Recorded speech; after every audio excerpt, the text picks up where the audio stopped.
আসসালামু আলাইকুম। দেশে আসলে একটার পর একটা বিপর্যয়, মানে আমাদের দেশটার মধ্যে আসলে মানে কোনো রহমত বরকত কেন জানি কমে গেছে। আসলে আল্লাহ আমাদের সবাইকে হেফাজত করুক, সবাইকে মাফ করে দেক। আল্লাহ তুমি আমাদেরকে মাফ করে দাও, আমিন। আমরা কেন এত মানে এরকম হয়ে গেছি?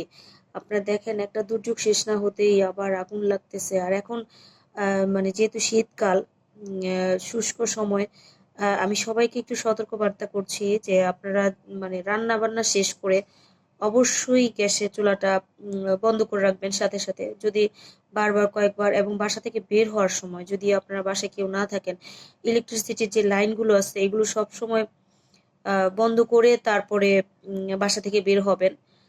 দরজা জানলা ভালো করে লাগিয়ে এবং চেক করে, হ্যাঁ, যাওয়ার সময় যেটা আমরা করি যে খুব তাড়াহুড়া, এবং সিগারেটের যে ধোঁয়া, কয়েলের ধোঁয়া, এগুলো থেকে মানে খুব সতর্কতার সাথে থাকতে হবে। কারণ একজনের মানে অসচেতনতার জন্য দেখা গেছে যে আহ, অনেকগুলো মানুষের জীবন চলে যায়। দেখেন, আমরা সবাই একটু যে যার জায়গা থেকে সতর্ক হই, আমরা একটু সাবধান হই, আমরা একটু একতাবদ্ধ হয়ে যে যার জায়গা থেকে আমরা নিজেদেরকে আল্লাহ রহমতে নিরাপদ রাখার চেষ্টা করি। কারণ একটা বিল্ডিং এ অনেক মানুষজন বসবাস করে, এখানে আপনার দেখা গেছে যদি একজনের একটু খামখেয়ালিপনার কারণে, একজনের একটু অসচেতনতার কারণে অনেকগুলো মানুষের প্রাণের মানে আহ ঝরে যাচ্ছে, প্রাণ শেষ হয়ে যাচ্ছে।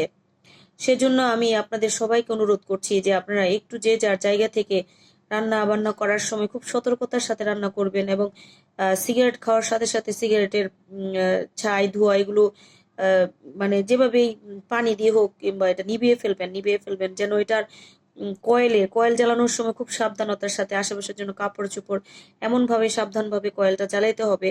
আর কয়েল না জ্বালিয়ে দরকার হয় মশারি টাঙাই ঘুমাবেন, এটা সব থেকে নিরাপদ। মানে আমাদের আসলে জীবনটা যে আল্লাহ আমাদেরকে রক্ষা না করলে আমরা বাঁচতে পারবো না। আসলে আমাদের জীবনটা আহ, কিসের মধ্যে জানি আছে। আল্লাহ আমাদেরকে হেফাজত করুক, এই বাংলাদেশকে হেফাজত করুক, বাংলাদেশের মানুষকে হেফাজত করুক।